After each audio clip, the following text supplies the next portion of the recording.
Hey guys, welcome to Southern Gal True Crime. We're doing a special Sunday live stream today. I think this is only my fourth live stream I've done, so bear with me. I'm just going to kind of wing it. But I want to start trying to do some more live streams every once in a while when I have the house to myself and I won't get interrupted. But I just had some information that I wanted to bring to you about a series of videos that I'm working on concerning a certain case. And if you saw the thumbnail, you might have got an idea of what case I'm talking about. It's an Arkansas case, very famous case all over the world.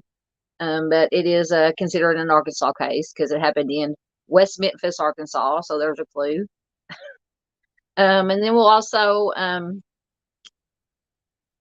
be talking about if there's anybody here that shows up. I'll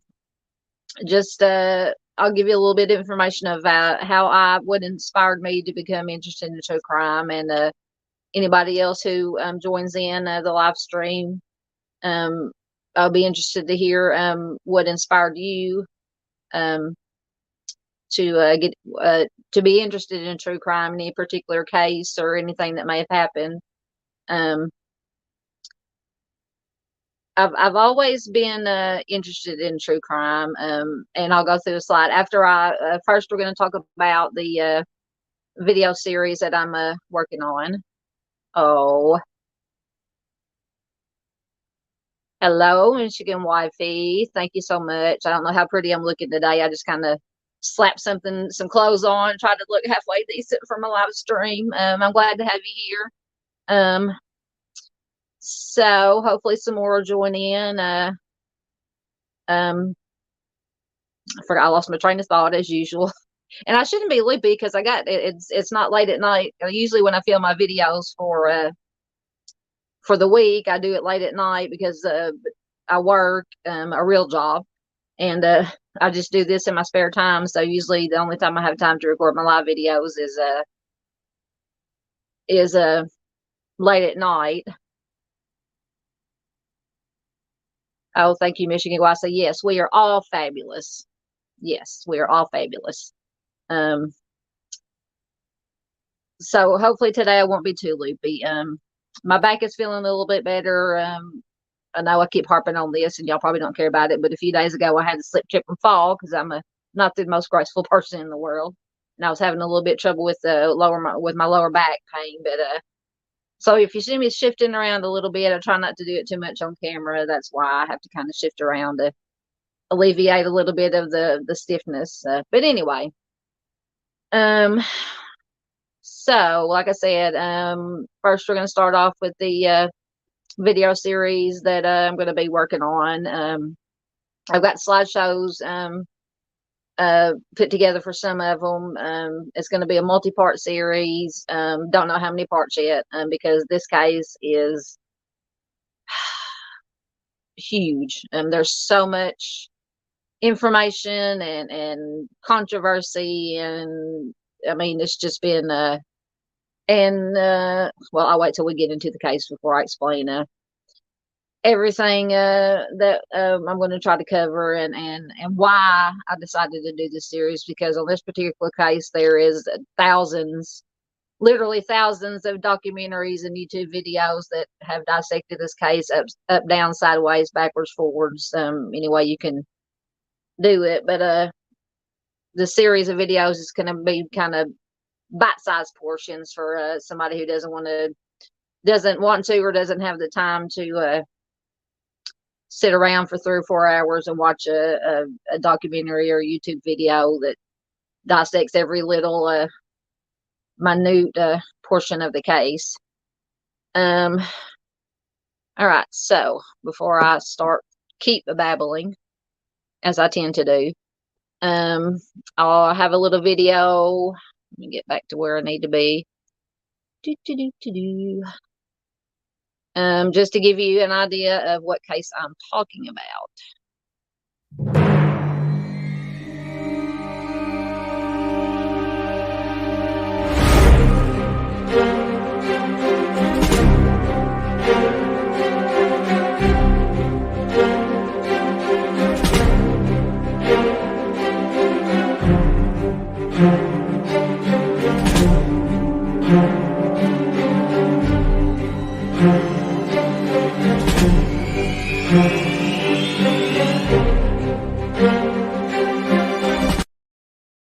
All right. So as you can see, we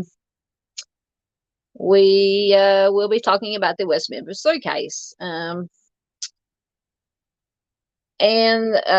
live in Arkansas, for any of you that are maybe new here. And if you're new here, if this is the first time you're tuning in, thank you so much for tuning in. I share missing persons, cold cases, some true crime in the news. On my channel, I try to stick to the cases that don't get a lot of national attention, because those cases are just as important as the big famous ones. But the series of videos and a little bit of what we're going to be talking about today is infamous true crime. So let me try to get my slides going. Bear with me. All right.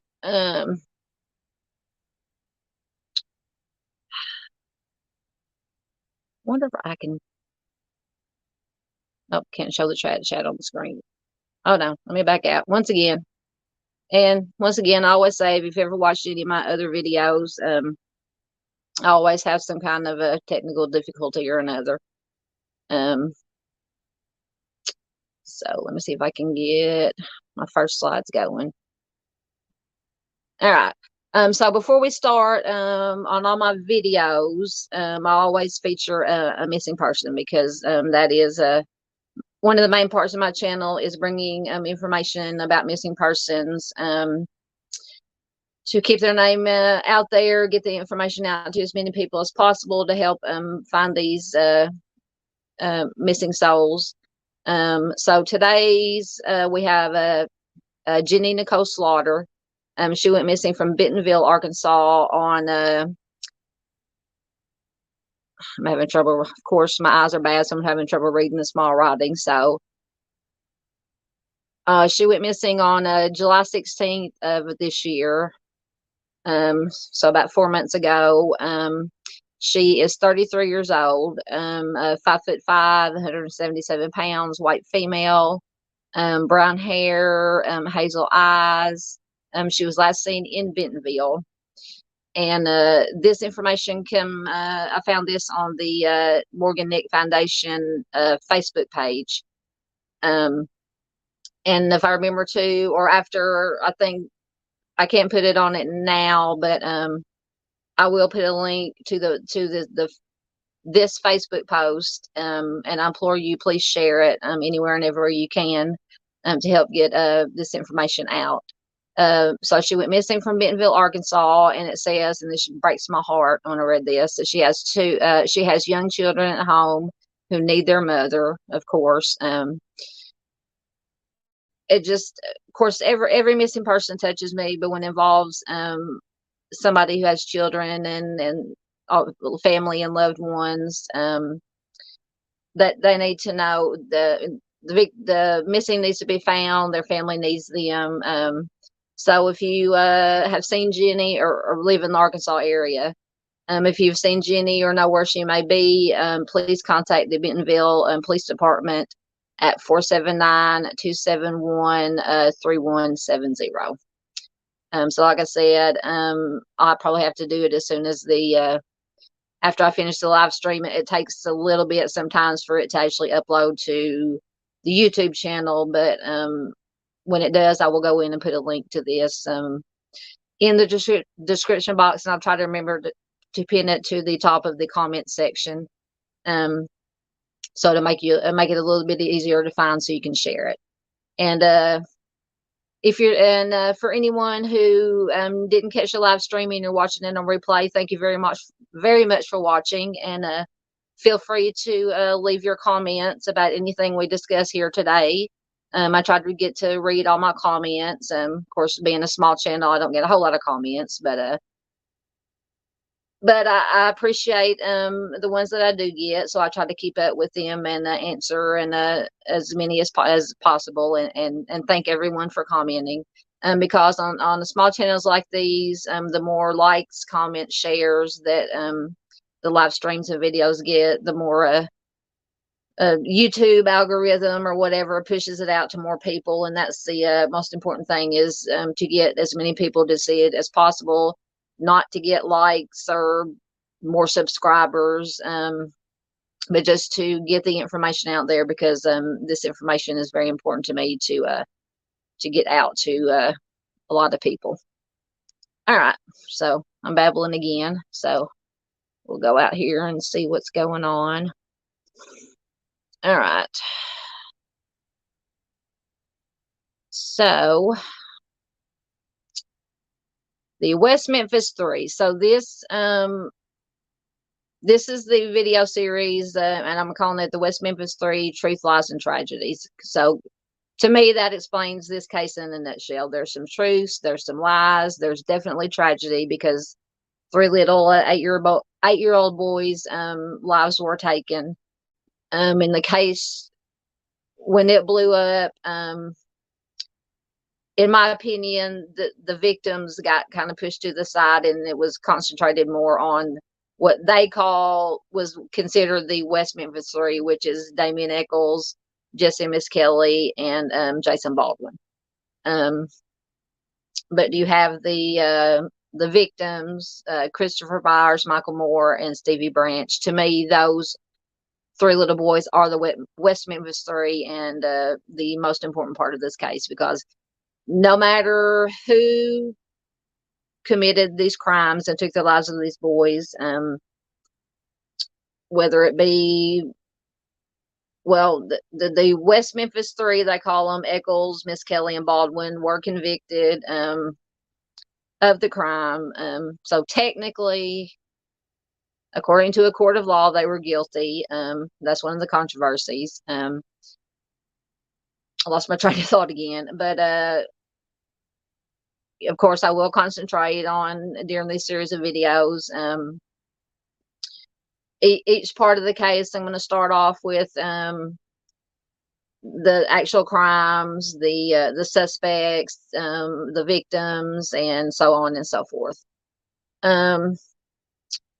So, and the reason that I wanted to do this is, not, like I said, I don't have any groundbreaking new information or discovered anything earth-shattering that hasn't already been put out there. But I only live about an hour and a half drive time from West Memphis, and it happened in 1993, so I was in my very early 20s. So of course it was all over the local news stations here, and I just kind of wanted to give a perspective, my perspective of how it affected me, and what I thought about it. And just I live in a very small town. It's I believe less than 2,000 people in the Bible Belt, of course. And one of the aspects, or the prosecution's case, was based on the premise that these crimes were committed as part of a satanic ritual. So I was going to say I have experience in that, but I do not have experience in satanic rituals. But I do have experience of how people in this part, in my community and surrounding communities, felt about this case and what their opinions were of this case. And needless to say, a lot of them, unfortunately, did say, oh, yes, it's the work of some evil cult or people that were practicing Satanism. And I hope I don't get flagged because I'm not sure what some words you're not supposed to use on YouTube. So anyway, but yeah, so it was a very interesting a time, and like I said, a lot of people around here had their opinions. So if just in case there's anybody here who's never heard of the West Memphis 3 case, I'll just give a little brief summary. So we had these are the three victims: Christopher Byers, Michael Moore, and Stevie Branch. They were all 8 years old. They, I believe, were in 2nd grade. They all attended the same school. They are the victims. So this happened on late May 4th into the early mornings of May 5th. They were reported, they disappeared. They were reported missing the first time at around 7 p.m. by John Mark Byers, who is, so I'm getting confused already.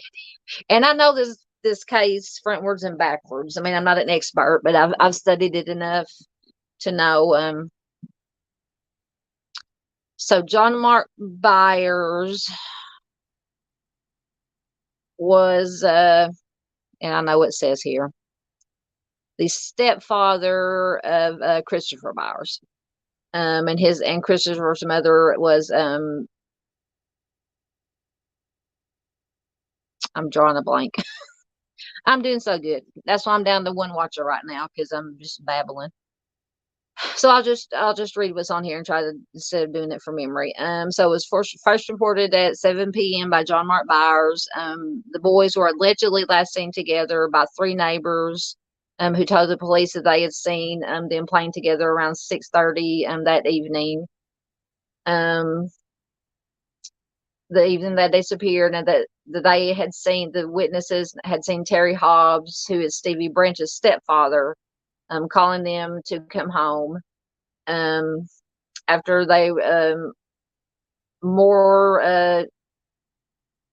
Terry Hobbs also called in to report Stevie missing, and then the mothers, Dana Moore and Pam Hobbs, also called later to report them missing. So that night there was just like a cursory, what they called a cursory search that was done of the area.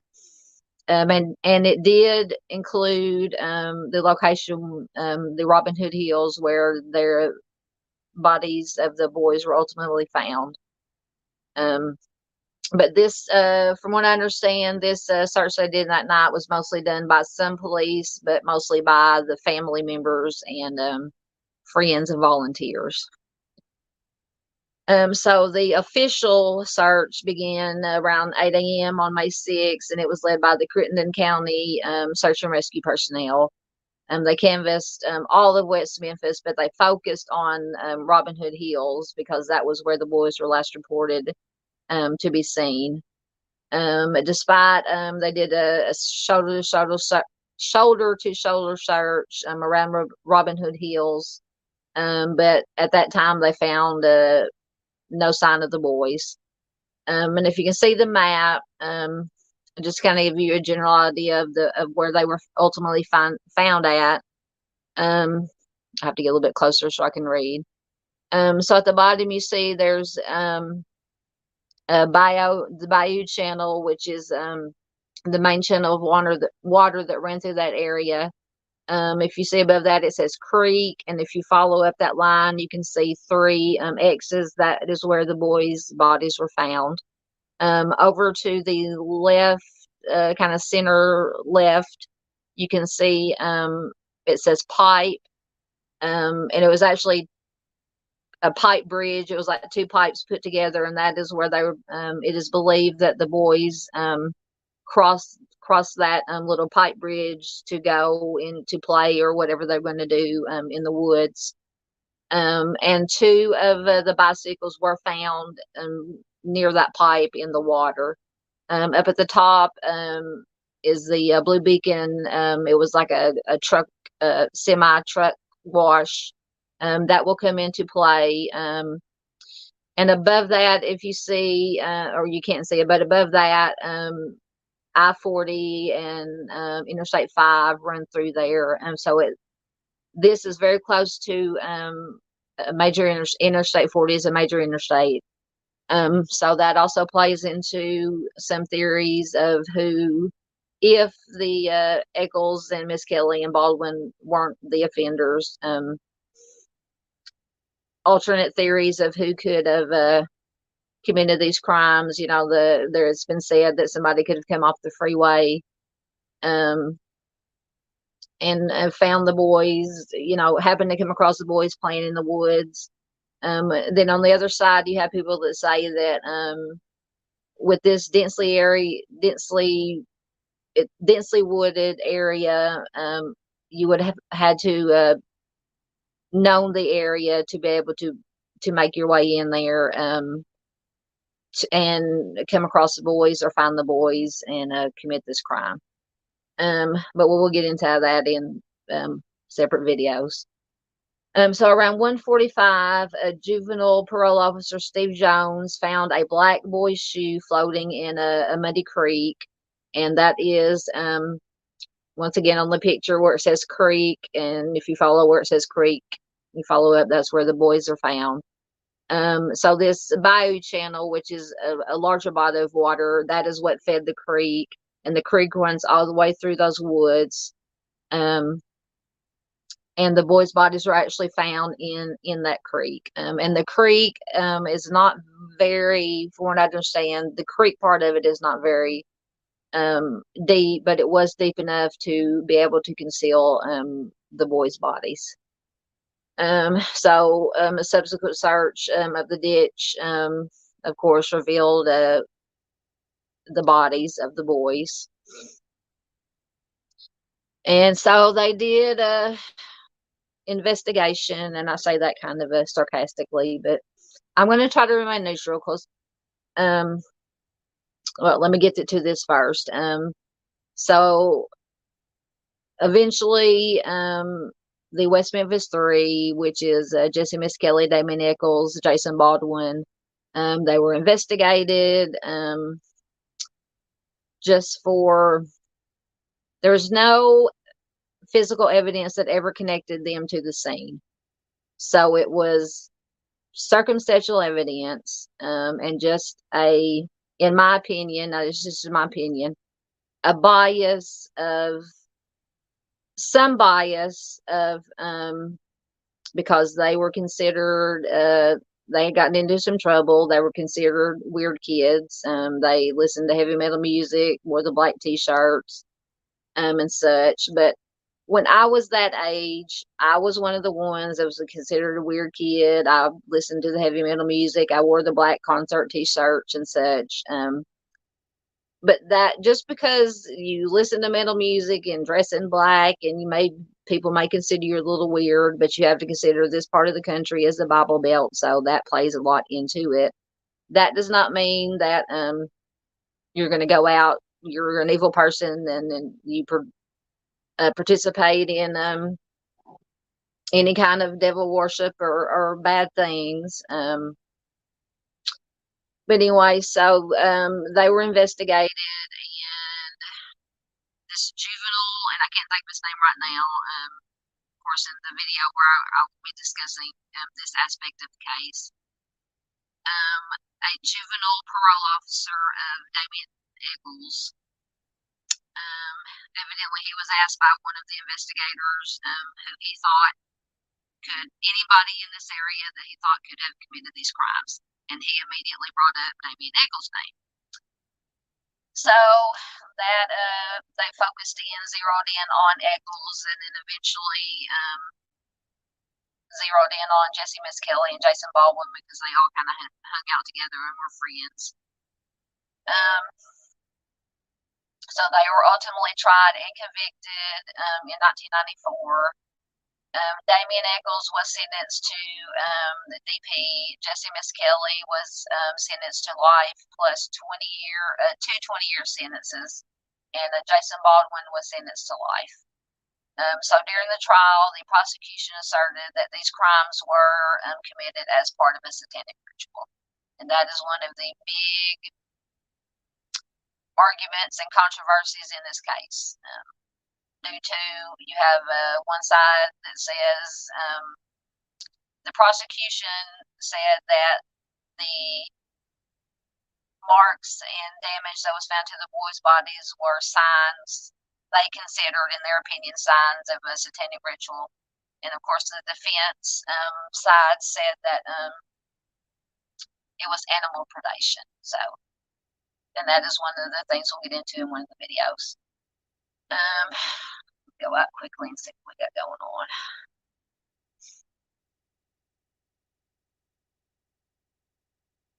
Open my comments or keep it. All right. So, of course, this once this case broke locally, it broke nationally, and it says due to the dubious nature of the evidence, as well as the suspected presence of emotional bias in court, which yes, there was a lot of emotional bias and bias in general. It generated widespread controversy. It was a subject of several documentaries. And full disclosure, in the interest of transparency, because I'm always honest and myself, I have watched all three of the Paradise Lost videos done by Joe Berlinger. They were initially shown on HBO. If you search hard enough, you can find them and watch them. I have watched all three of those. I've watched the West of Memphis documentary that was put out a few, 2, 3, 4 years ago. I have watched the dramatized version, Devil's Knot, that was based on the Mara Leverett book of the same name. Starred Reese Witherspoon, played Pam Hobbs. And so I have watched all those, but I have also I've tried to educate myself on the case for the West Memphis Three being guilty and the case against them not being guilty, and that there was another offender. And it seems like every day or whenever I read anything new or reread stuff, I'm still undecided. Some days I think, yes, the Voice of Memphis 3 did do it, and then I'll read a bit of information or think again and say, well, maybe they didn't do it, because there is evidence on both sides that will lead you to that could make the case for either or. So like I said, I go back and forth. But for any of you watching or any of you watching the replay, please, I would love to know your opinions on what you think. Just always be respectful of the victims' families and each other. Everybody play nice. Everybody's opinion is welcome here, but I just don't like people that state, oh, well, this person definitely did it, or they definitely did it, or this is what happened, because we don't know. We weren't there. So just, you can feel free to say, well, in my opinion, or this is why I think this person may have done it, or this is what happened. And then state your reasons, and that's perfectly fine. And of course, we all know that many celebrities and musicians and the Innocence Project was involved in trying to free the West Memphis Three. That became the mantra. They held fundraisers. Some of them off the top of my head: Eddie Vedder from Pearl Jam, Johnny Depp, Natalie Maines, and a whole host of other celebrities and musicians were on the bandwagon. So in 2010, following a decision by the Arkansas Supreme Court regarding newly produced DNA evidence and a potential juror misconduct, which we will get into that part of it too, the West Memphis Three negotiated a plea bargain with prosecutors.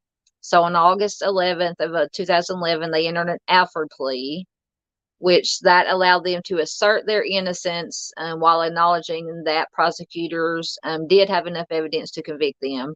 So it's basically they pleaded guilty, but they maintained their innocence.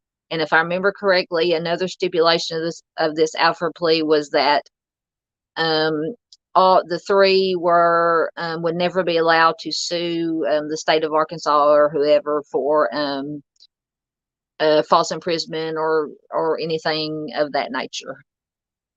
So they would not be able to sue the state. I apologize, I'm moving around on camera a lot, but anyway, all right, let me get a drink. So Judge David Lasser did accept these pleas, and they were sentenced to time served, and they were released with 10-year suspended sentences after serving 18 years. So they were freed. After they were freed, of course, they gave statements, and when I believe they were discussing the Alford plea, Jason Baldwin was hesitant at first to take this Alford plea because he, of course, he's maintained his innocence. But he finally agreed to it because Damien Eccles was the only one to get the DP, and he did not want to take the chance. Because apparently, if all of them didn't take the plea, then none of them would get the plea, and they would stay in prison, and Damien Eccles could possibly have been executed because of he got the DP. So, according to Jason Baldwin, that's why he agreed, is to basically save Damien Eccles' life, because they did not want him to die by DP. All right.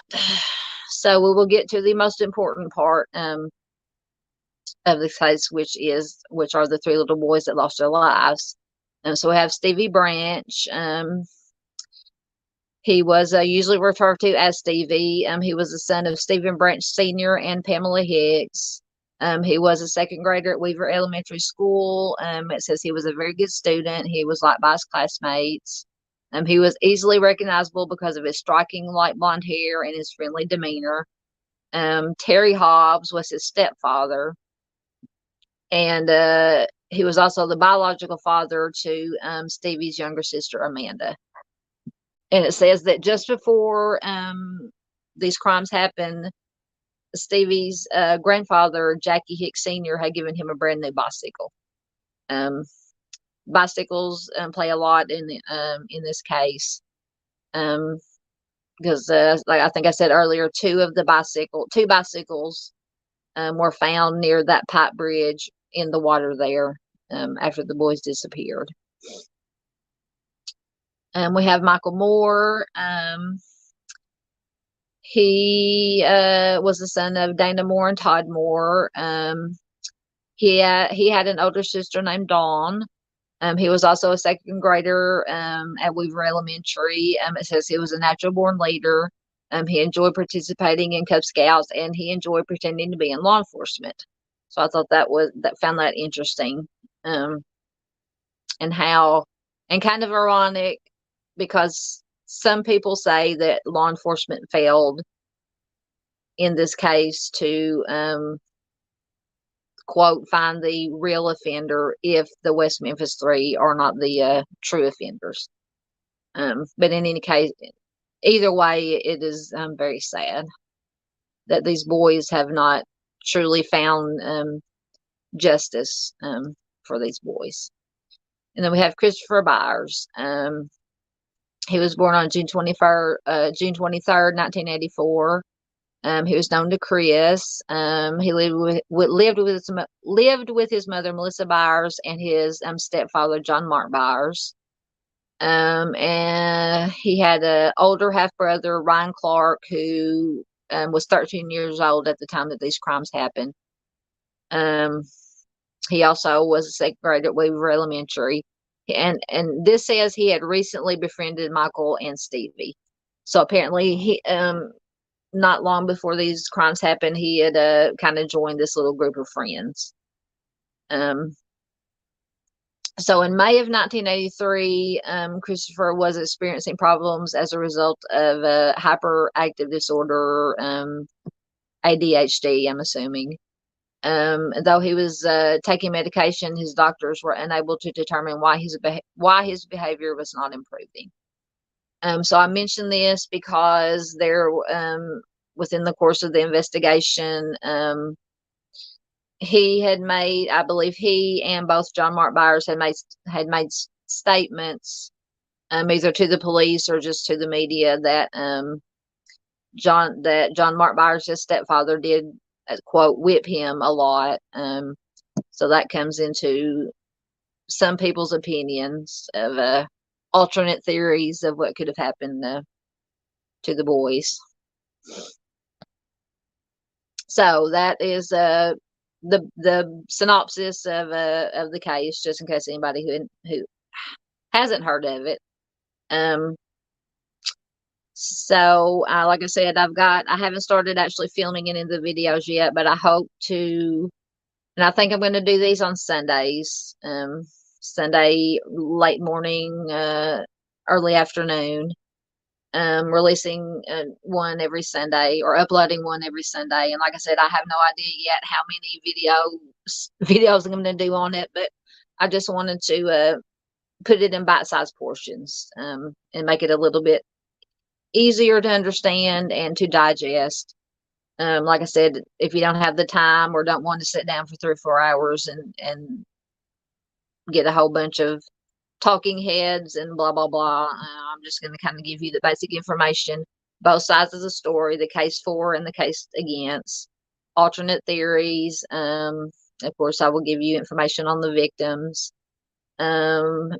victims' families, what has happened, go through the trial, what has happened, they were convicted, what happened after they were convicted, what has happened in the years since regarding family members, and Eccles, Miss Kelly, and Baldwin, because some of the family members, John Mark Byers has passed away, not maybe 2 or 3 years ago in a car accident. One of the mothers has passed away. I can't remember which one off the top of my head right now. If anybody in chat or watching replay knows, please let me know. So yeah, so that is going to be my video series that I'm going to work on. Like I said, and it's just going to be a perspective, kind of from my perspective and the perspective of the community and surrounding communities that I live in, and the general reaction and feelings about this case. So I hope you will be interested in it. And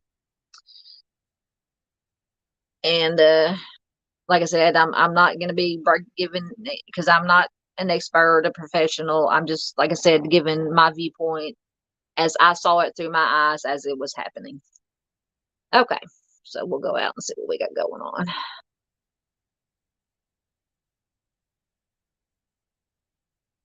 Yes.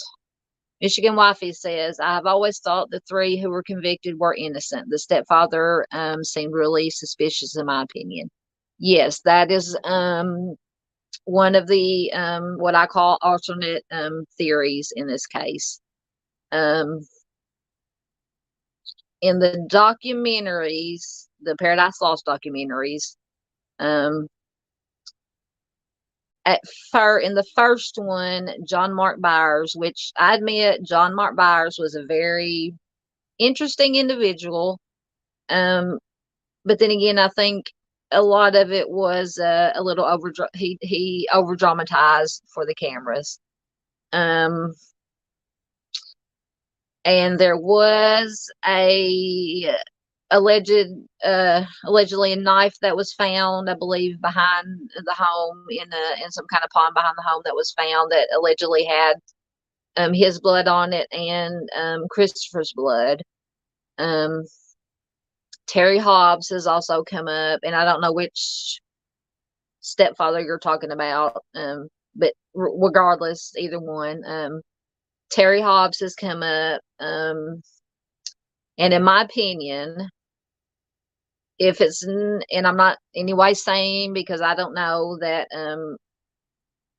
that either John Mark Byers or Terry Hobbs were involved in it, but supposedly some of the DNA that was found recently contained hair that was similar to Terry Hobbs' hair, and also to David Jacoby, who was a friend of Terry Hobbs. Supposedly his hair was found in the knots that were, because the boys' shoelaces were used to, and I forgot to say trigger warning, because I'm not, and in these videos I'm not going to get graphic in the description of the condition of the boys when they were found, but it is still disturbing, no matter what. Uh, Supposedly, Terry Hobbs and David Jacoby's hair was found inside the knots that were tied to tie up the boys. So that has become. I'm so sorry. My legs are getting cramped up, and I can't get a comfortable position. So we'll be talking about that in one of the videos. But yes, there are alternate theories. There's the Mr. Bojangles series, Mr. Bojangles theory, which was allegedly there was this black gentleman that came into Mr. Bojangles' restaurant the night that the boys were killed, and he supposedly had blood all over him. The manager of the restaurant called, and they just sent a police over, and all they did was just I don't even know if they took pictures. Just there, they said there was blood smeared in the bathroom, in the men's bathroom. Unknown if any samples were taken of the blood. But we will get to the part where supposedly all this information that was collected mysteriously was either disappeared or supposedly destroyed in a fire, which later was proved to not be true because they found it. Yes, Michigan Wifey. I was actually going to get to that. Was Damien ever able to get the evidence to DNA test that he wanted? I actually have an article here. They are still fighting over that in court as of 2023. Let me bring up this article that I found that I was going to read off my tablet because it would have been too much to make slides for. So this article is from April of this year. So it says the Arkansas Supreme Court has ruled in favor of an appeal made by one of the West Memphis Three, who is Damien Echols, ruling against the Arkansas Attorney General's efforts to delay a decision to refuse DNA testing using state-of-the-art MVAC technology in the case. Let me find where it is actually talking about this. In June of 2022, Judge Tanya Alexander determined that Echols did not have the right to forensic evidence since he was not currently incarcerated. So to kind of explain that, evidently, if you're not incarcerated, which this makes no sense to me, if you had been in jail and had got out of jail, you did not have the right to ask for evidence that could possibly exonerate you to be tested. Now, if he would have still been in prison, it would have been no problem. They would have tested it. But since he was not, since they had already been released, apparently he did not have the right to ask to have it retested. Like I said, that makes absolutely no sense to me. And please let me know, anybody who's watching now or watches the replay, what you think of this, because that just... Anyway, so the court determined that it lacked the authority to require the use of cutting-edge DNA testing on evidence in the 1993 case. Echols' appeal asked the Supreme Court to reverse Judge Alexander's decision and to remand the case back to the Circuit Court for a full hearing on the merits of Echols' request for this new scientific testing. And to quote Damien Echols, he said, 10 years ago, I had no choice but to take an Alfred plea to get off of death row. I needed to fight for my innocence and that of Jason and Jesse outside of the prison walls. And that is why I sought to test the evidence in the case to exonerate us and lead to the real offenders. And once we made inquiries to the West Memphis Police to turn over the evidence in the case for advanced testing, we were told, and everybody was told, that the evidence had disappeared. And like I said, one story was that it was destroyed in a fire in the building that it was being kept in. And then another explanation that was given was that somehow it mysteriously got lost and disappeared. While the state continues to fight that effort, we're hopeful that the Arkansas Supreme Court will recommend that the circuit allow DNA testing. So, hopefully, like I said, this is still an ongoing fight. And especially after they found out that the evidence was not lost or destroyed, the evidence did still exist, and they are still fighting. And yes, Michigan Wifey, you have an excellent point. That's crazy. Why wouldn't the police want to help solve this crime?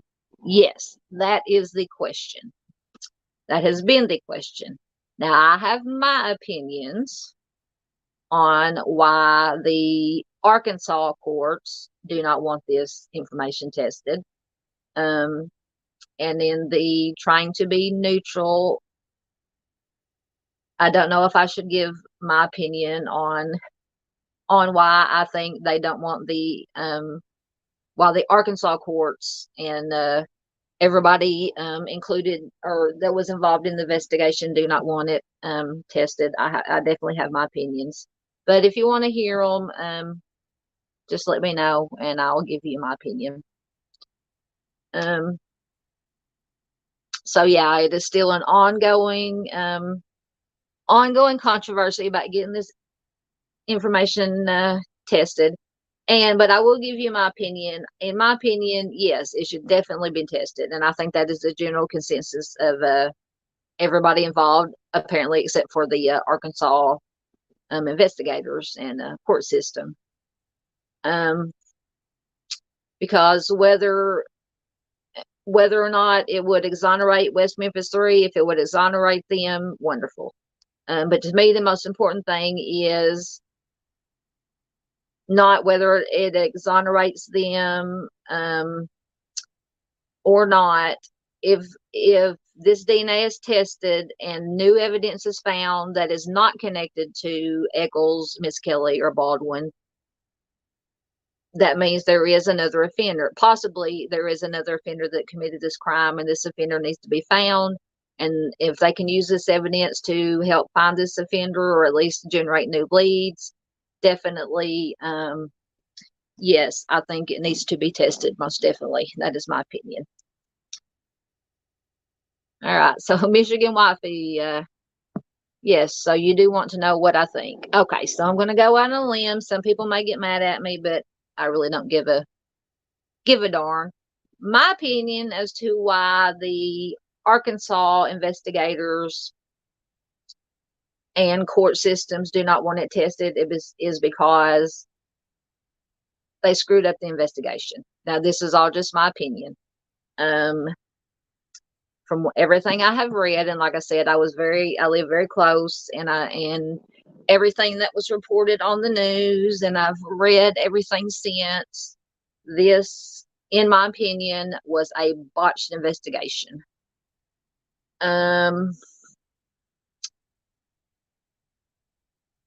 Apparently, allegedly, from what I've read, the crime scene was trampled upon. The bodies, and we'll get into, and I can't remember the exact, this is one video I'm going to do is the investigation of the crime scene.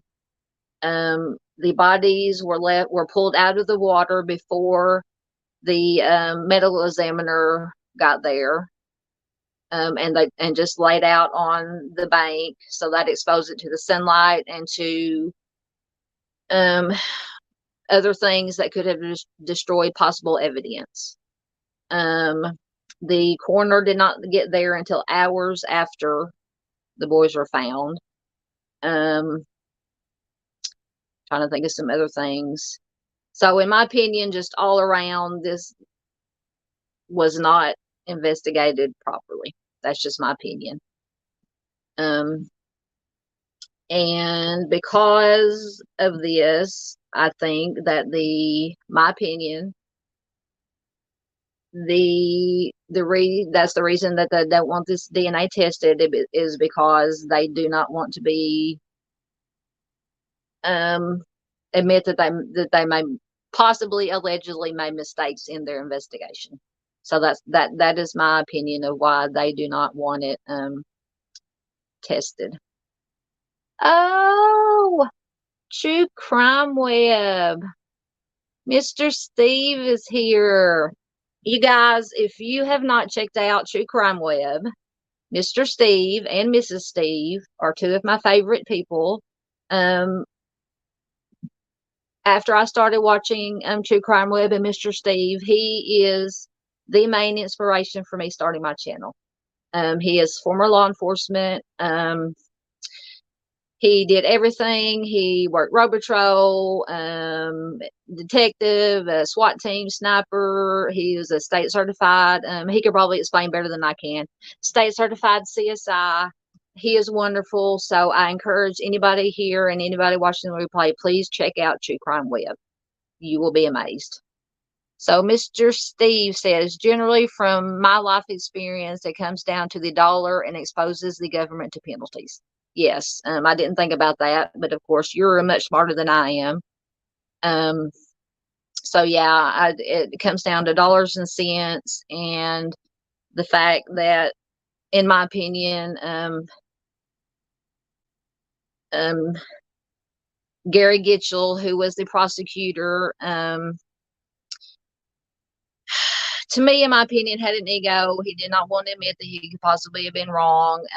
They automatically zeroed in on these three boys because they, at the time, Eccles, Miss Kelly, and Baldwin were boys. They were 18 and 17 years old. And they just don't want to admit that they, in my opinion, didn't investigate properly, botched the crime scene, and just generally did a.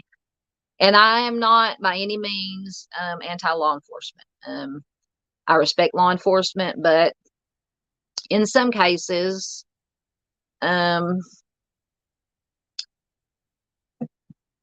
mistakes are made, and Mr. Steve can attest to that. Maybe not intentionally, but it does happen. So thank you, Mr. Steve, thank you for being here. I very, very much appreciate it. He also says I've always been fascinated by this case. Yes, this is one of my cases that I definitely want to find out one way or another, whether it was the West Memphis Three or another offender who took the lives of these little boys, because these little boys are the most important part of the case, and their families. They need justice to find out what happened to these boys.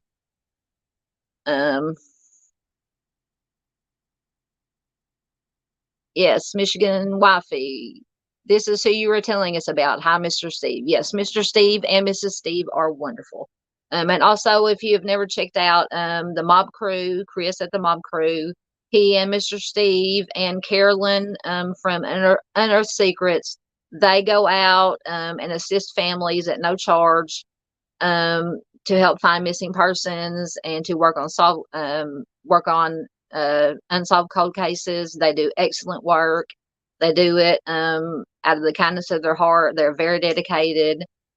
So please check out True Crime Web, the Mob Crew, and Unearthed Secrets. I cannot give enough credit to and the rest of their team that work. They have a whole team that goes out and works. They've worked on in Texas on the Amber Crumb case. They've done some research, and Mr. Steve is famous for doing his recreations of crime scenes, which I'm telling you guys, go over there and check it out. He does excellent recreations of crime scenes. He's done a lot with the Murdoch case. He's done some recreations for the Delphi case, Abby and Libby's case. He just goes all over and visits with his families and helps out any way he can, along with Chris and Carolyn and the rest of the team. That he could tell you the rest of the team if he wishes, or they may want to remain anonymous. So yeah, definitely go check them out. All right, see what else we got. Michigan Wifey, you need to give yourself more credit. You're doing a really good thing with your channel. Well, thank you. I appreciate it so much. I'm just a little channel, but I did not start this channel to thinking that I'm going to get millions of subscribers and make money off of it. I don't care about that. my goal is just to get the information out about these cases, the lesser known cases usually, because I feel so much for these families that don't know what happened to their loved ones, or they're missing, they don't know where they're at, or they have been found deceased, but they have no idea what happened. And you know, homicide, they don't know what happened to them, who committed, who took the lives of them. And it's just important for me to, in my little corner of YouTube, just to bring you the all the information I can to the best of my knowledge, to help bring attention to these cases. So thank you very much. I appreciate that. Yes, Michigan Wifey says, I am sub to Mob Crew. Is Mr. Steve on Chris's channel sometimes? Yes. I believe on Mondays, I believe, and I see Mr. Steve is still here. On Mondays, I believe he and Chris, or Mr. Steve is a guest on Chris's show on Mondays. And Mr. Steve, you can correct me if I'm wrong. But yeah, they do. And I'm telling you, these two together are I call them the dynamic duo.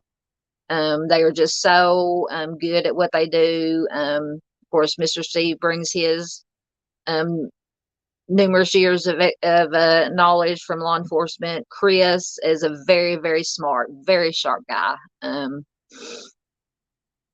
so those two working together at shows there is wonderful. So I encourage you to watch them on Mondays.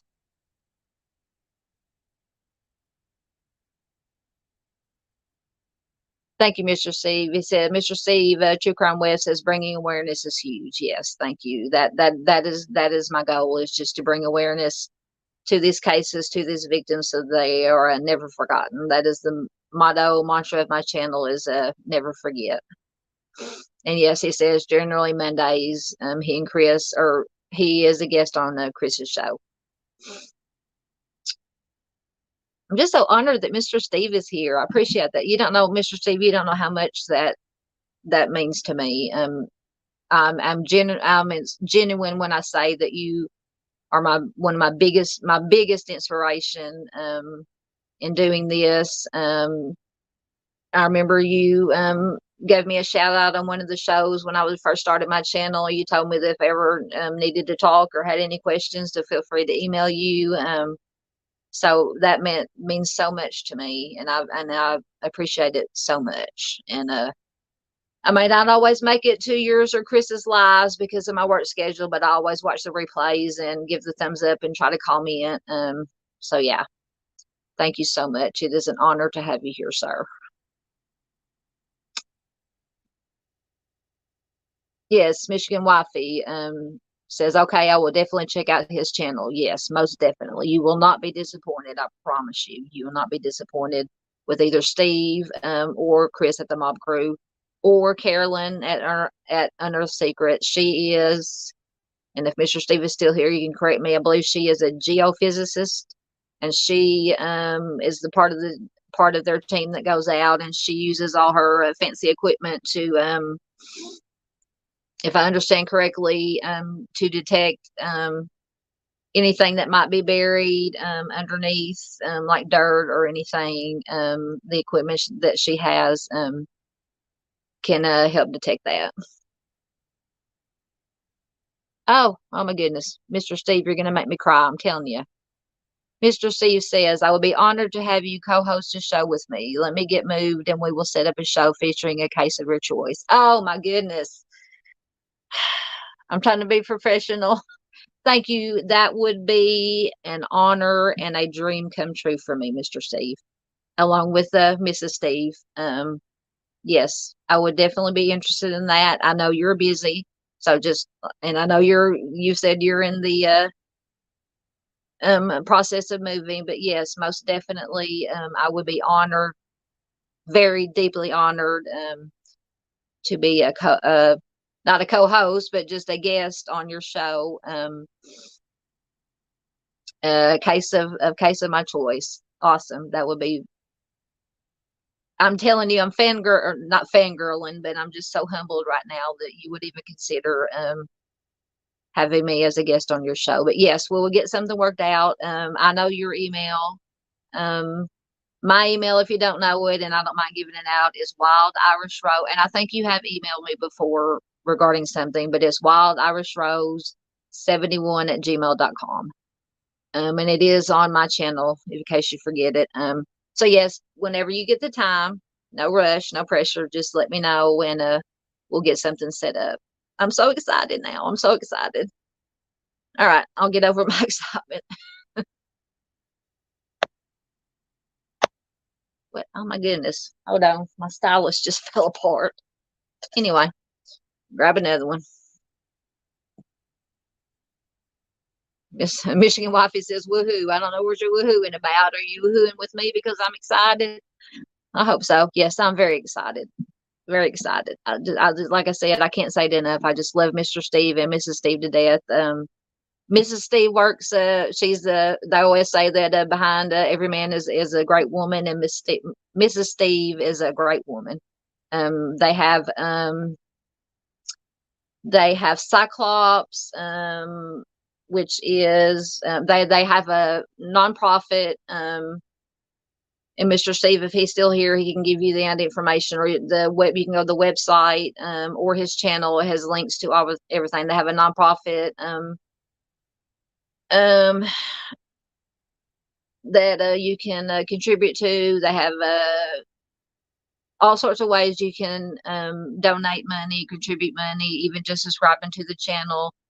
That all the money that from Mr. Steve's channel, True Crime Web, and from Chris's channel, The Mob Crew, goes to help fund equipment and everything they need to go out and help these families on these cold cases and missing persons cases they work on, because they do not charge. From what I understand, they do not ask for any money from any of the families. So any donations and monies go straight to these investigations and trips to help these families try to find their missing loved ones. So very good. And Mrs. Steve, I believe, also has a blog. I forgot what it's called right now. But yeah, so definitely go check out True Crime Web. And in their About section, it has all their links to all their the website, to Cyclops, and to the blog, and to everything. Everything that you need is found there. Michigan Wifey says, yep, yep, yep. So you're woohooing for me. Thank you. I'm telling you, I'm going to quit talking about this, but I'll be so honored. I'm so honored that Mr. Steve is here, and that he would be willing to have me as a guest on his show. That just, it touches my heart and means so much to me. Okay, so I think I'm finished talking about West Memphis 3 for now. The other thing, let me get back here, see what I'm doing. That I had. Well, first let me take this off. Let's see how long we've been going. An hour. Okay, so we got a little bit of time. Let me remove this. And another thing, I just put together some slides. Let me get them up here. See if I can do it without messing stuff up. What inspired your interest in true crime? I have been interested in true crime ever since I was old enough to know what true crime was. So I'll give you some cases and some stuff that what inspired me to become interested in true crime, and I would love to hear anybody who's here or watching the replay. You can leave it in comments. What inspired your interest in true crime? So the first thing, I read Helter Skelter, and I can't remember when it came out. Maybe back in the 70s, early 80s. I read Helter Skelter, which is, of course, documents the Charles Manson and his cult, and the Sharon Tate crimes. So that was my first introduction, and I was probably only about 14 or 15, maybe 13 when I read this. So that was my first introduction to true crime. So you can read here. I'm sure everybody knows the Charles Manson case, but he was an American criminal, cult leader, and aspiring musician. He was the leader of the Manson family, which was a cult based in California in the late 1960s. Some of the members committed a series of crimes at 4 locations in July and August of 1969, which was the Sharon Tate, the Cielo Drive killings, which was, let me try to remember all the names. Sharon Tate, Wojciech Frykowski, Abigail Folger, Stephen Parent. I think that was it. And it was 3. Manson himself was, as far as we know, was not actually involved in this crime or the La Bianca crimes that took place, I believe, the night after or a couple of days after. But the crimes were committed by 3 of his followers. And I can't remember off the top of the head which ones they were. Tex Watson. Tex Watson. I know it was Tex Watson and 2 of the girls. So, but even though he wasn't, Manson allegedly or did not take part in any of these crimes, he was convicted of first degree and conspiracy for the deaths of the 7 people, including Sharon Tate and Leno and I can't remember what his wife's name, the La Bianca couple. The prosecution contended that while Manson never directly ordered the crimes, his ideology constituted an overt act of conspiracy. So he served his time in jail, and I believe, is he deceased? Yeah, he's deceased. I can't remember. It may have been a few years, but I remember after he passed, there was a TV show or a documentary that came out that about his alleged son or grandson or something that was trying to claim his body after he passed away. I'll have to go look it up again, and I only watched it once. All right, let's see what we got going on out here, if anything.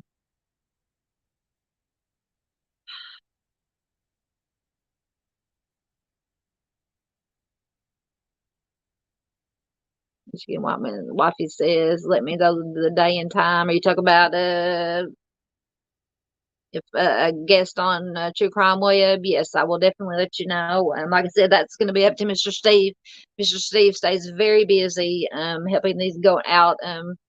He's out on the road a lot, helping these families with these cold cases and missing persons. Plus, like I said, they're in the middle of moving. So just whenever he lets me know the date and time, when he gets settled down and gets time, I will definitely let you guys know. Most definitely. All right. All right. So let me go back in here. Oh, come on. Now okay. So back to Helter Skelter was my first introduction to true crime. I probably read it 2 or 3 times, and don't want to say I became obsessed with Charles Manson, but it definitely piqued my interest, and is still one very interested in it. In the Manson cult and crimes. So first, I'm gonna go through a couple of crimes that I'm from Arkansas. Some crimes that have never been solved in Arkansas that have intrigued me, and as partly as a selfish reason, I so want to know what happened, but more importantly, for the family of these victims, they need to know, deserve to know what happened to their loved ones. And of course, the victims deserve justice. So one of probably the most, aside from the West Memphis 3, the most famous Arkansas case was the disappearance of Morgan Nick. So if you've never heard of this case, and it did get a lot of national attention. On June 9th, 1995, Morgan and her mother Colleen, who went on to form the Morgan Nick Foundation, which does wonderful work. They not only concentrate on trying to still generate leads for Morgan. They feature all missing children and missing adults. They work with the National Center for Missing and Exploited Children a lot. They do a lot of good work. So Morgan and Colleen had went to a Little League baseball game in the town of Alma, which is close to Fort Smith, which that won't make sense to anybody who. And I should have put up some made some sizes of maps for any people that aren't from Arkansas or know but it's up in the northeastern part of Arkansas, very close to the Oklahoma-Arkansas line. So Morgan and Colleen had gone to this baseball game, which was in Alma. So around 10:30, Morgan asked her mother if she could go out to, there was a dirt parking lot at the baseball field, and kids like to play there during the ball games. So she had asked her mother if she could go out there with some of her friends to catch fireflies. Apparently, she loved fireflies. So at first, Colleen didn't really want her to go, but eventually she did let her go out there.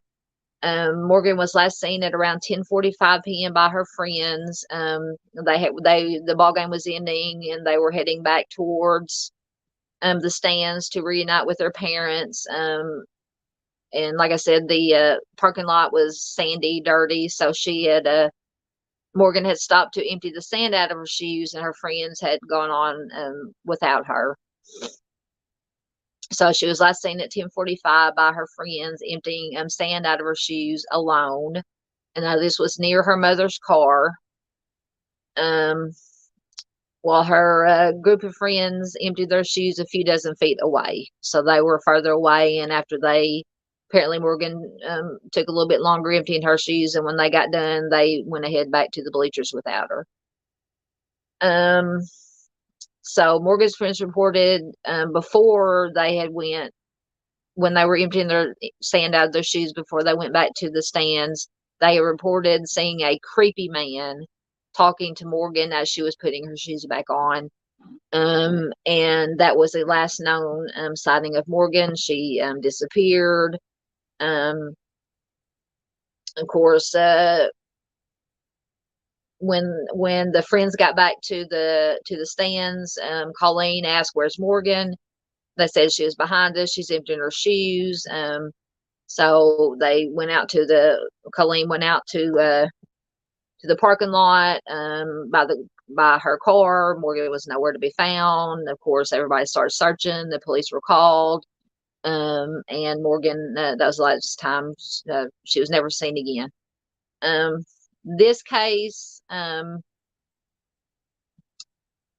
has a lot of theories, and one suspect or person of interest in particular was brought up.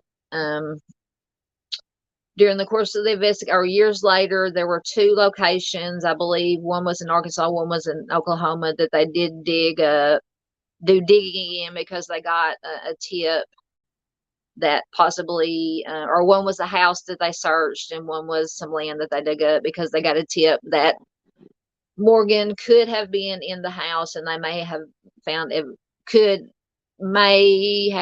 if they searched the house or dug up this land, find possible evidence that she was there. They searched the house, they did the digging, it came to nothing.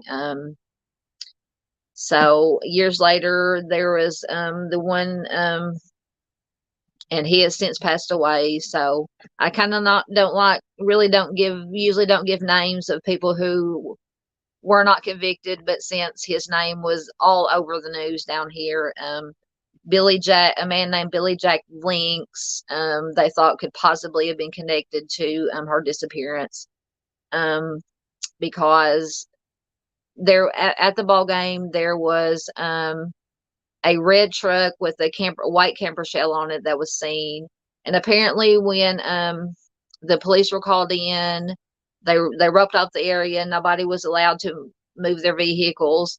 All of the vehicles were accounted for, except for this red truck with a white camper shell that had been seen there. And they did have video on it because it was back then. Back in the 90s, you still had the handheld camcorders.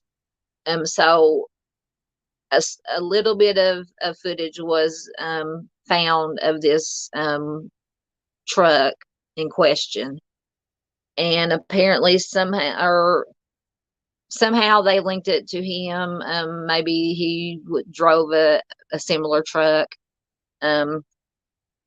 Now, I early on when I first started my channel, I did do a video of this case, but it was before. Hopefully, I've improved a little bit since then. So at some point, I will probably do another video of this about the Morgan Nick case. And Mr. Steve, I don't know if he's still here, but he said I could just discuss the case of my choice. This might be the case that I would like to discuss because, like I said, it's probably one of the most, aside from West Memphis 3, which has been discussed to death. There hasn't been really a lot of new information or new discussions about the Morgan Nick case for a while. So this would be a definite contender for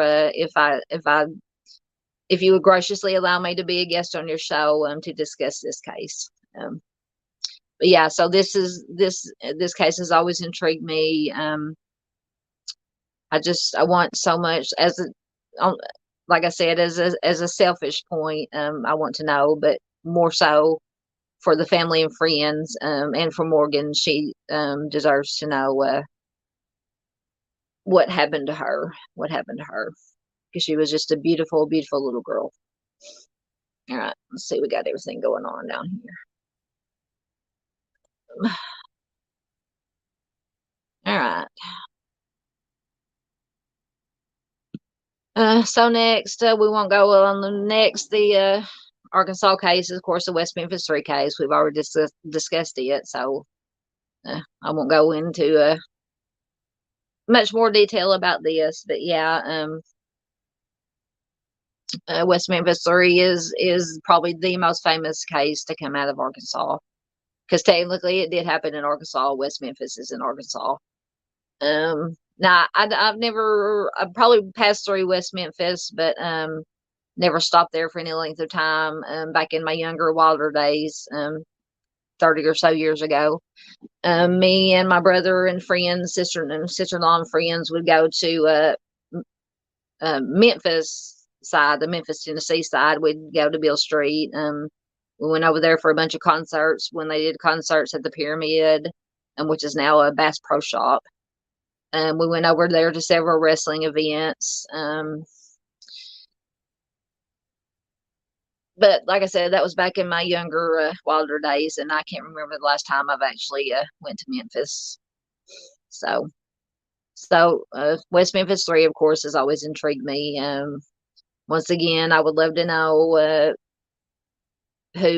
whether it be the West Memphis 3 or a different offender.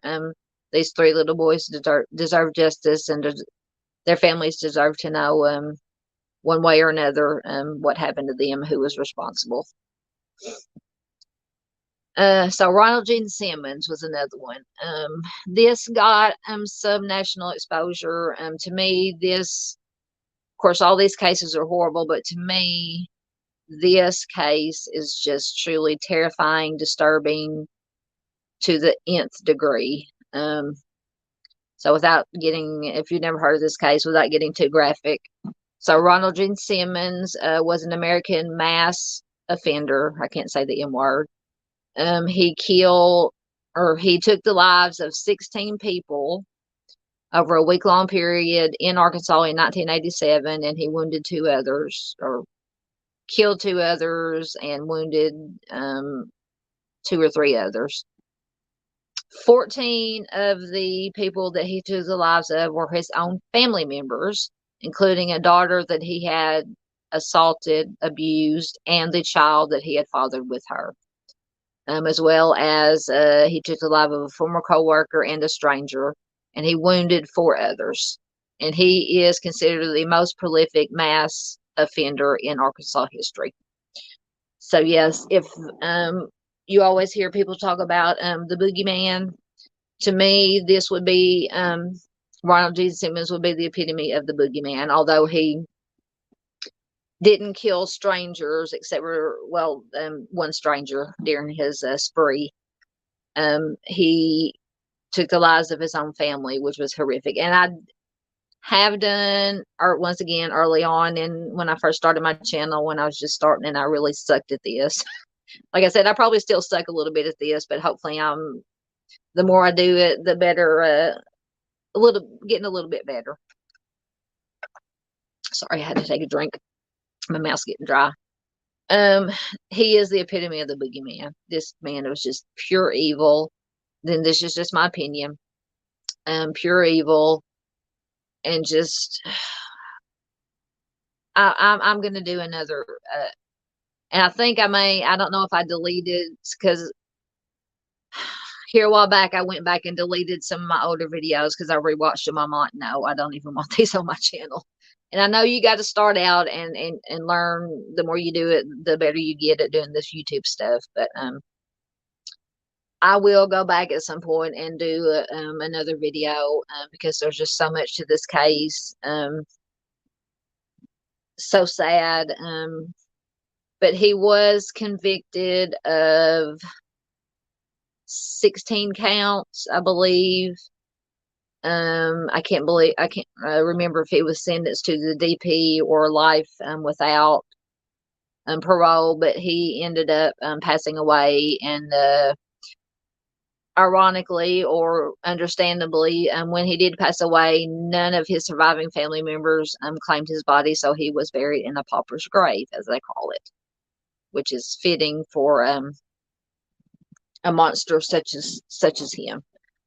So this case was solved, but like I said, this is another case that intrigued me, horrifies me to this day. And it's an Arkansas case. All right, let's see what we got.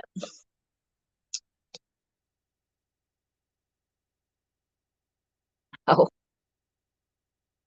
Mr. Steve, True Crime Web says, sounds good. The case has all the CSI regarding blood, hair, and fibers. Yep. Are you talking about the Morgan Nick? Maybe. Let me know. But yeah, any case, yeah, I have a couple, and the next one too might be another one, the Melissa Witt case.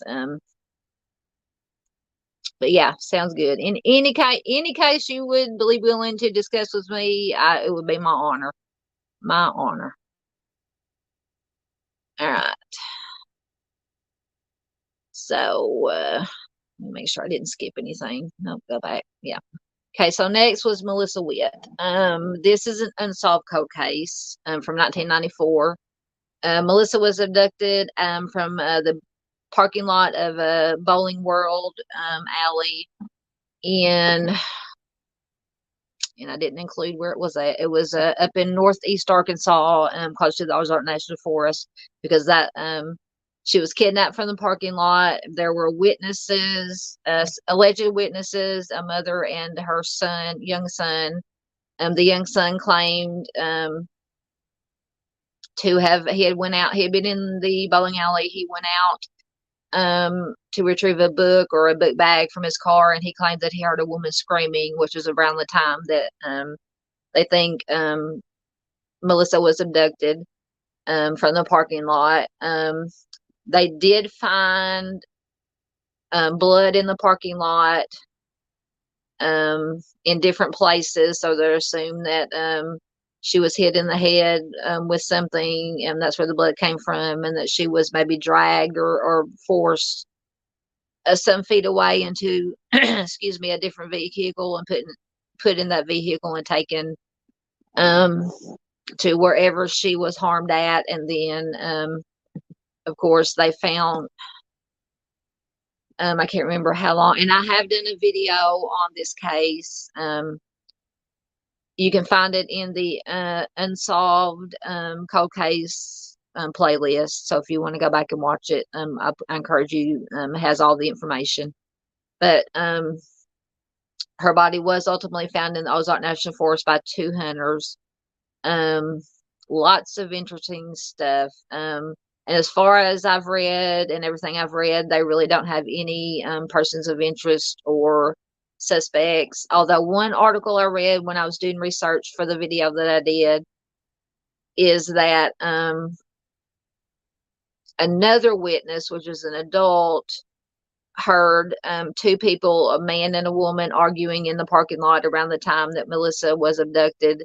And she claims, in her opinion, that this argument sounded like an argument between 2 people who knew each other. So that's kind of the closest thing that police thought, well, maybe she knew her, might possibly have known her abductor. But as of 2023, no arrests have ever been made, and the case is still unsolved. So that's another case that, for one side, for selfish reasons, I want to know, just out of national curiosity, but more importantly, for her family to get some answers about what happened to her.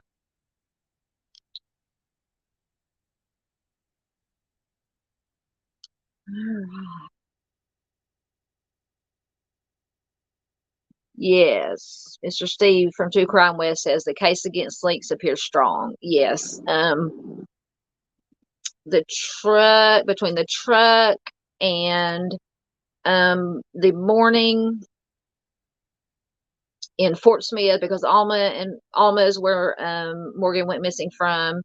And in that morning before the night that Morgan disappeared in Fort Smith, there was another attempted abduction of a child.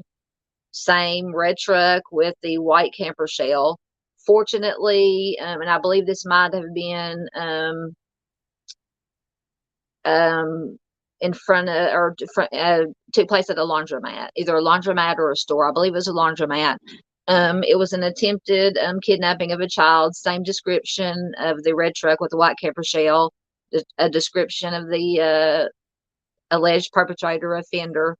And I believe in that case, the child screamed, luckily, and the mother came out and was able to wrest the child away from the offender, and he took off. And then also, so you had that attempted abduction that morning. You had Morgan, who was successfully, unfortunately, abducted that night. And then the next day, in around the same area, there was another attempted abduction.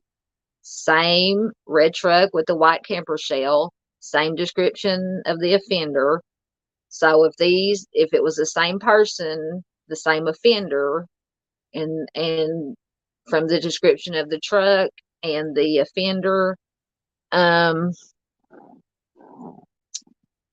this is just so scary that within basically 24 hours, he attempted one abduction that morning, successfully abducted Morgan that night, and then the next day attempted to abduct another child. So that is very, very scary. And at this time, of course, all the pictures you see of Billy Jack Blinks, he was older, but that was when he was in prison. And I can't remember what he ultimately ended up in prison for, but he has since passed. But yes, between not just the truck, but other things that family members of his own family had told police, or told other people who told police, that they thought, according to them, allegedly, they thought he might have had something to do with Morgan's disappearance and these other 2 abductions that happened in this 24 to 48 hour period of time. Michigan Wifey says, if you want a rabbit hole to go down one day, Google search Bernita White, who passed away in Lansing, Michigan, 2001. Oh, yeah, I've never heard of that one. I'll have to look at that. I'll have to let me find something to write it down, or I'll forget the name. if I can find a pen that works. So, Bernita White, Lansing, Michigan. Excuse me a minute while I take notes. Bernita White, Lansing, Lansing, Michigan. All right, thank you, Michigan Wifey, for turning me on or giving me that information. I sound so country when I said that. Of course, I am country. I'm from Arkansas, but all right. So I will definitely look into that. Thank you for that. I'll definitely look into that. That's one I haven't heard of. I like to think that I've heard of a lot of these cases because if I'm not watching stuff about true crime, I'm watching stuff about paranormal because I'm also interested. Not saying I'm a believer, but I'm also interested in the ghost and the aliens and Bigfoots and all that other kind of, or just mysteries in general. But in fact, I have a second channel that I started, True Crime Mystery or Southern Gal Mysteries. Can't even remember the name of my own channel. Where I explore a little bit of paranormal, aliens, ghosts, and then music mysteries, entertainment mysteries, just any kind of mysteries you can think of that don't necessarily have to do with true crime related. So if you want to go check it out, it's Southern Gal Mysteries. All right.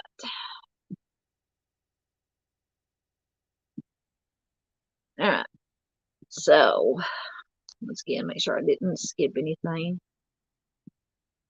So we talked about Melissa Witt. Okay, so some non-Arkansas related cases that I've been interested in, or of course that captured my attention just like the rest of the world is JonBenet Ramsey. And I'm sure if you're here, you all know about JonBenet Ramsey.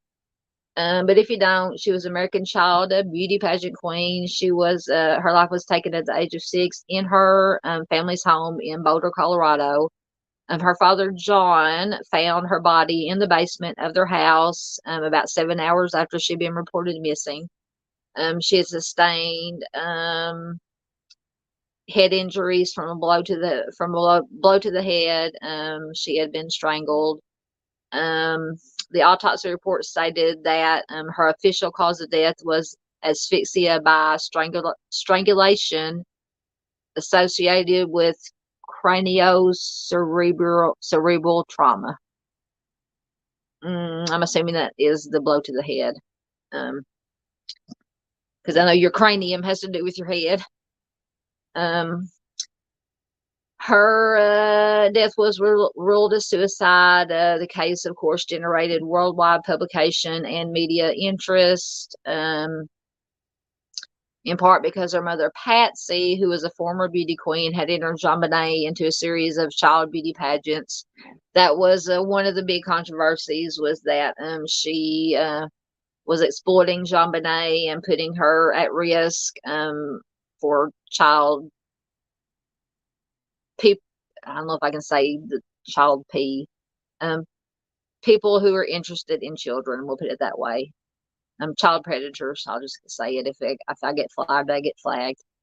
Was putting her out there at risk for to become a victim of a child predator. The crime is still considered a cold case and remains an open investigation with the Boulder Police Department. So, of course, the biggest, you got two sides. You got one side that thinks that somebody within the house committed that crime, which the only other people in the house were her mother, father, and her brother.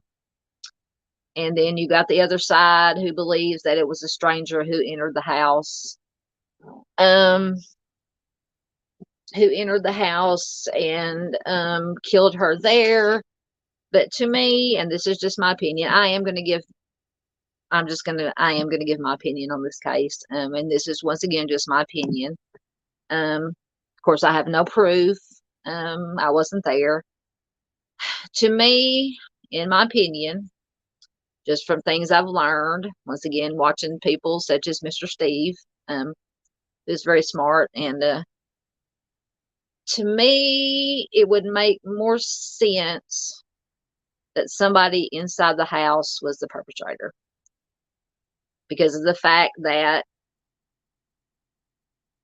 well, it would make sense that if a stranger came in and harmed her, did whatever, and I can't remember if she was SA'd or not. I think so.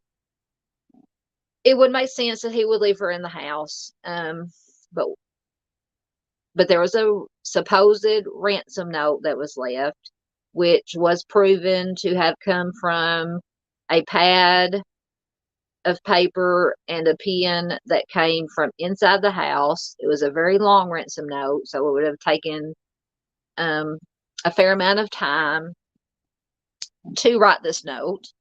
It was left conveniently on, so apparently, from what I understand, if I remember correctly, Morgan's room was like down, went off from maybe the kitchen area down a spiral staircase, kind of like in the, not really in the basement, but on a lower level.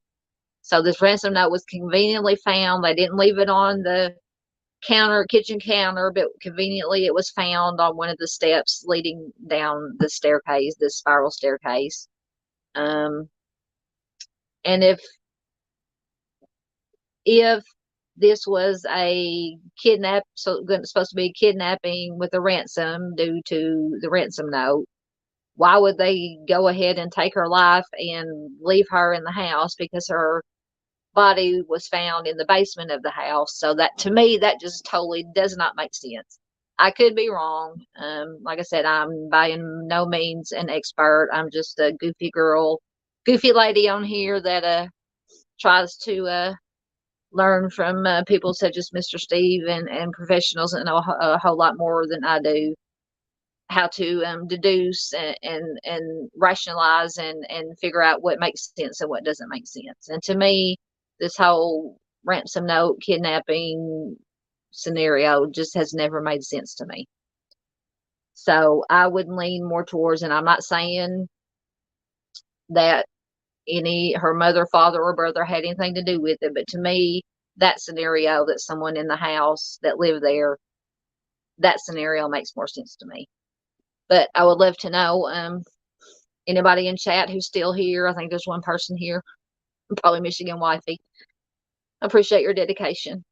Or anybody watching replay, because it'll be the replay will be uploaded to automatically uploaded to YouTube at some point.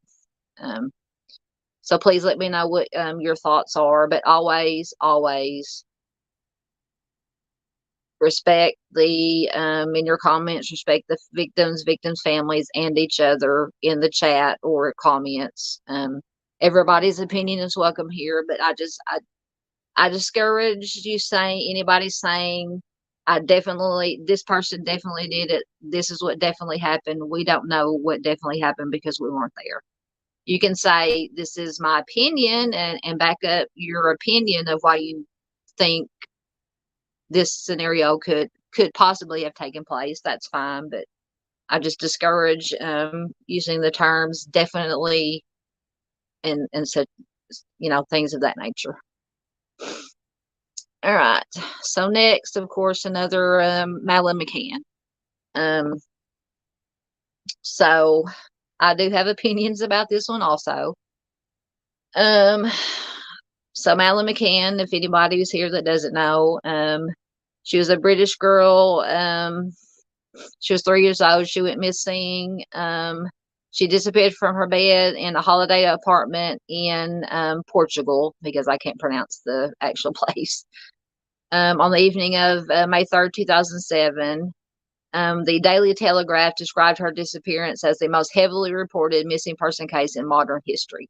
Yes, this case was reported up, down, sideways, every which way it can be dissected and reported on, and just talk about rabbit hole theories with this one too. I think Michigan Wifey earlier mentioned, if I wanted to go down a rabbit hole, you could go down a rabbit hole with this one.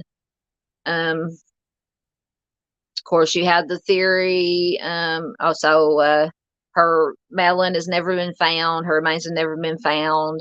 Although the German prosecutors believe that she is no longer with us, which I tend to believe. That's my opinion, or that's what I believe. So the prevailing theory is because evidently there was Madeline, two siblings, and then so Madeline's parents and this group of friends were down in Portugal on this vacation. Apparently, every night they would leave the children in these apartments or condos they were staying in. While they went down, they claimed it wasn't too far from the apartments. They said it was it. You could see the condos from where they were drinking at, this bar they were drinking at, but everything I've looked at, it's to me it looks like it was a lot further away than they made it out to be, and the places, the doors where you would enter had a lot of shrubbery, so it'd be very easy for a stranger to and they apparently left the door unlocked, which you do. First of all, I would not leave children of that age, of any age, alone while you went out drinking. I'm not judging. I'm just saying this is my opinion. Um, but you definitely would not leave the doors to the condos or apartments or wherever they're staying unlocked with the children there sleeping. Um, but apparently, every hour or so, one of the adults would go and check on the children, make sure they were okay. The night that she disappeared, one of the adults went up and checked. I can't believe if I can't remember if it was actually one of Madeline's parents who found that she was gone, or one of the other adults that found she was gone. Ran back, said, notified, and the search was on. Um, and when we all know, I'm sure if you're here watching, the case. So the prevailing theories were that because in the bedroom where she was sleeping, where Madeline was sleeping, and where her baby sister or brother was sleeping, the window was found ajar. So the prevailing theory is a stranger came in, took Madeline, and did whatever he or she, presumably he, did with her. Another prevailing theory is that the one of the parents of Madeline, either something happened, and because supposedly they brought in a cadaver dog or some kind of search dog, which are not really, from what I've heard and understand, not really reliable all the time. They did hit behind the couch, did hit as far as blood, smelling blood or whatever. So a theory is that she was harmed somehow, something happened, and they disposed of her body, or that she didn't want to go to sleep and that she was given some kind of, like, maybe Benadryl or something to make her sleep, and that she woke up or went to sleep and never woke up. Then we have the supposed Christian, I can't remember his last name, if anybody still watching or anybody watching the replay. Supposedly years later, they pinged his phone that he was in the area, and he had a sordid history of crime, and supposedly they found this van that years later that found some fibers in it that could possibly match what Morgan or Madeline was wearing when she disappeared. So yeah, this is a whole convoluted rabbit hole case. And then you had a couple of years ago this woman from wherever she was from that claimed that thought she was Madeline McCann, which was, in my opinion, proven to be a crock. Let's just put it that way. So yeah, that's another one that intrigues me, and once again, for not selfish, but for just natural curiosity reasons, would like to know what really happened. And of course, for Madeline, she and her family deserve to know what happened to her. Let's see.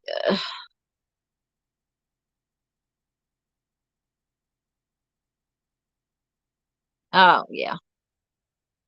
Michigan Waffy says, my grandbaby is about to be here. I'm going to catch the rest on a replay. Great job. Thank you. Totally understandable. You got to go see them grandbabies. So congratulations on your soon to be new grandbaby. Thank you for being here. Yeah, definitely watch the replay. That helps just as much, just as good as being here on the live. So thank you very much, Michigan Wifey. And Mr. Steve, True Crime Web, great show. Going to help Mrs. Steve do more packing. I'll contact you soon. Understandable. Thank you. Once again, I know I'm gushing, but it was just such an honor. I truly appreciate you visiting my live for a little while. Like I said, you're my biggest inspiration for what I do. You just inspire me so much in what you do. You and Chris and everybody else on your team, going out and helping these families. So yes, just whenever you get time, no pressure. I know you got stuff going on with cases and packing, and so just whenever you get time, yeah, definitely contact me and we'll try to get something worked out. So thank you so much, Mr. Steve. Tell Mrs. Steve I said hi and I love her too. Good luck with the packing. I know packing is hard to do. So thank you for being here. Very much appreciated. All right. I think I just got just a little bit more to go here. I got one person back in here. Get back up here so I can see y'all. I got my slides mixed again. So we talked about Madeline. Zodiac Killer. That's another one that has intrigued me. Of course, it's one of the more famous cases. So the Zodiac Killer was a pseudonym of an unidentified serial offender who operated in Northern California in the late 1960s. The case has been described as the most famous unsolved case in American history. It became a fixture of popular culture and has inspired numerous amateur detectives to attempt to solve it. Yes, this one has, of course, an endless amount of every expert, every armchair detective, anybody who's interested in true crime has their theory or theories of who the Zodiac Killer is. Me, I have no clue. It could be, there have been names mentioned, but at the time, of course, I can't think of them.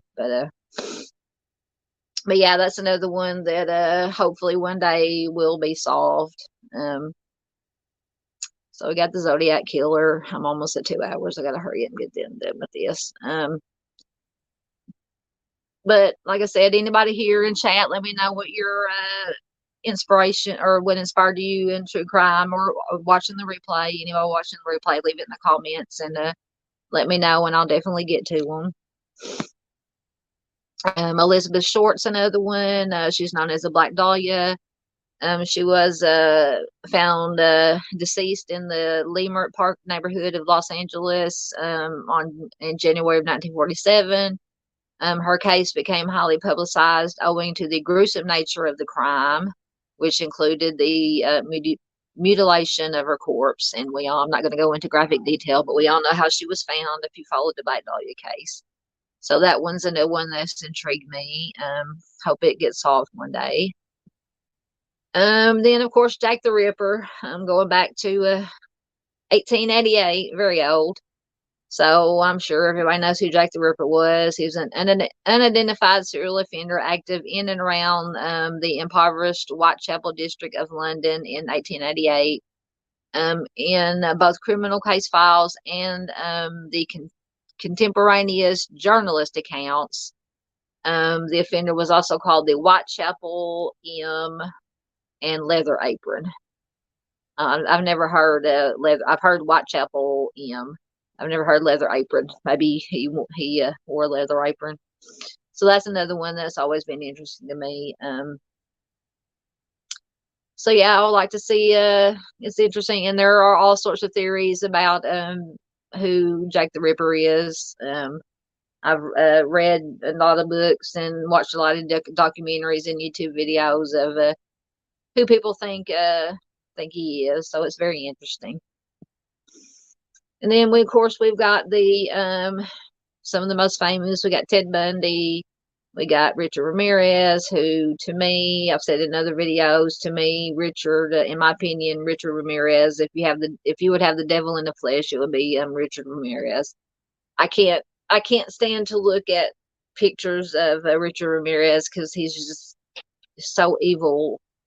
The eyes, there's something about the eyes are just so evil, and just to me, he is the epitome of evil. Then you have John Wayne Gacy, once again, he's known as the killer clown. Once again, talking about not being able to look at pictures of Richard Ramirez. I cannot look at pictures of John Wayne Gacy when he's in his clown getup because I hate clowns. It's one of my phobias. Hate clowns, can't stand them. So, and then we have BTK, Dennis Rader, or some of the more famous ones in the past. And I'm so sorry, I'm moving around, but I've been sitting for almost 2 hours in one position, and I get a little stiff because I'm old. So let's see what we got. We got anything going on? All right.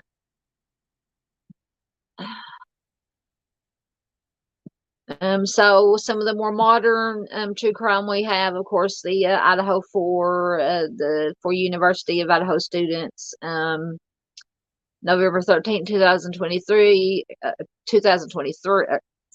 2022, they were found in an off-campus residence in Moscow, Idaho. And then on December 30th, 28-year-old Brian Kroberger was arrested on 4 counts of first degree and 1 count of felony burglary, and prosecutors in that case are seeking the DP. And I haven't been keeping up a lot with what's going on with Koberger. I don't even think a trial date has been set. I don't know. I know Mr. Steve and Chris have done a couple of shows talking about, giving some updates about it, but I've slept since then, so I don't remember what's going on with him. But I don't think I'm definitely 99% sure that his trial has not started yet.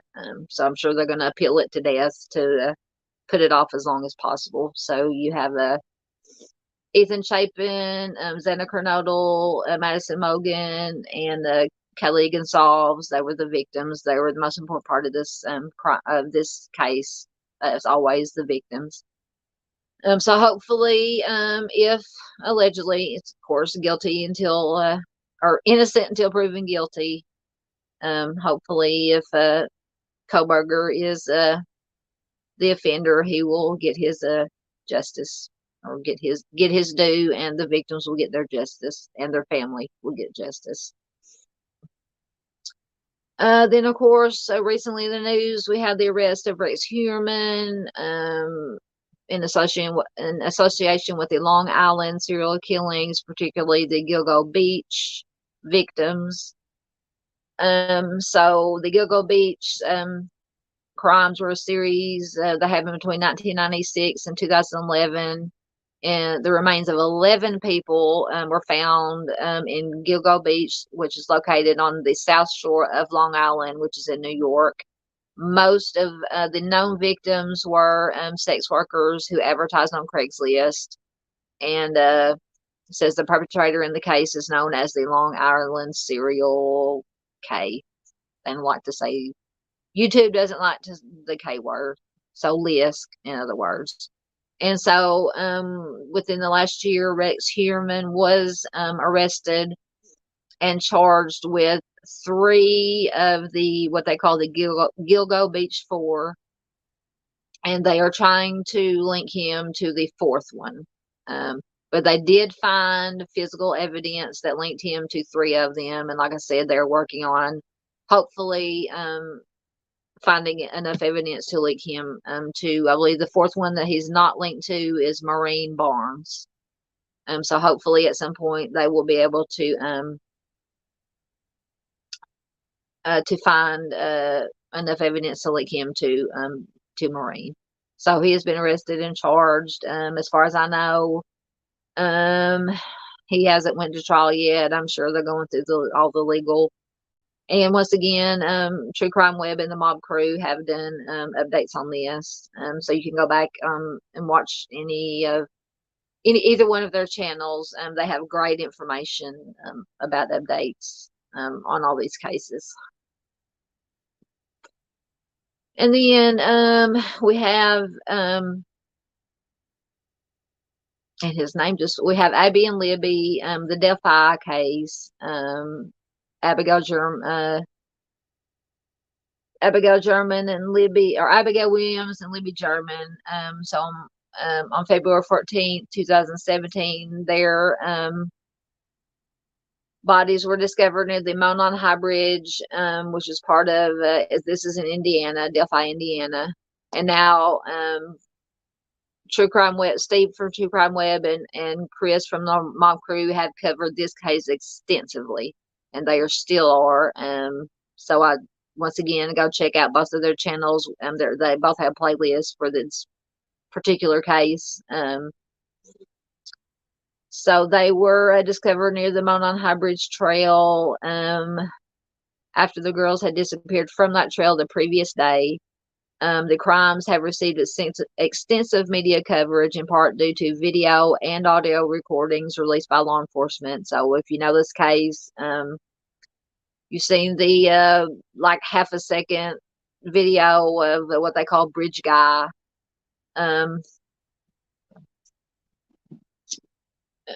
Who Libby, I can't remember, either Libby or Abby took that video, and there's more to that video, but it has not been released because they're just not going to release it because it is going to be used for evidence, I'm sure, whenever this case goes to trial, because this is another one that is just crazy stuff going on in this case. And for some reason, the gentleman they arrested has slipped my mind. I'll think of it. Maybe. Anyway, so that's a case that's been in the news. Richard Allen, that's his name. Richard Allen was the suspected alleged offender in the Delphi case. So like I said, there is a ton of crazy stuff. I think this is the one where his attorneys have been hired and fired, and there's just a bunch of stuff going on in this. Once again, True Crime Web and the Mob Crew have covered this extensively. So they have all the information on that. Right, I think that was my last slide. Just in time, it's 2 hours, which is probably about 30 minutes, 45 minutes too long. But anyway, so that's all I have today. Let's see if we have any other comments. Yeah. So I appreciate everyone who tuned in, Michigan Wifey, Mr. Steve from True Crime Web. Once again, thank you so much for honoring me with your presence. And definitely, when you have time, get in touch with me, and it would be an honor for me to be a guest on your show. I'm honored that you would think of me and think that I would be good enough to be a guest on your show. Everybody else that tuned in, and anybody else who watches a replay, is very much appreciated. So today's Sunday, so tomorrow I will have my Missing Person Monday video. And it is very interesting this week. It has a theme. All of them have a theme, a common denominator. I think I have a special video planned for Wednesday. And then, of course, Friday I will have the case of the week. So until then, everybody please be careful out there. Take care of each other. That's the most important thing we can do, is take care of each other so we can all make it through this life safely. Please, if you wouldn't mind, if you found this live stream informative, interesting, please give me a thumbs up. If you're not subscribed, please consider subscribing. Hit the notification bell to all so you won't miss any videos I upload. I already gave you my schedule that I upload, so I won't repeat it. So once again, thanks for everybody who tuned in the chat. Thanks for everybody who watches the replay. And I will see you next time. Thanks a lot.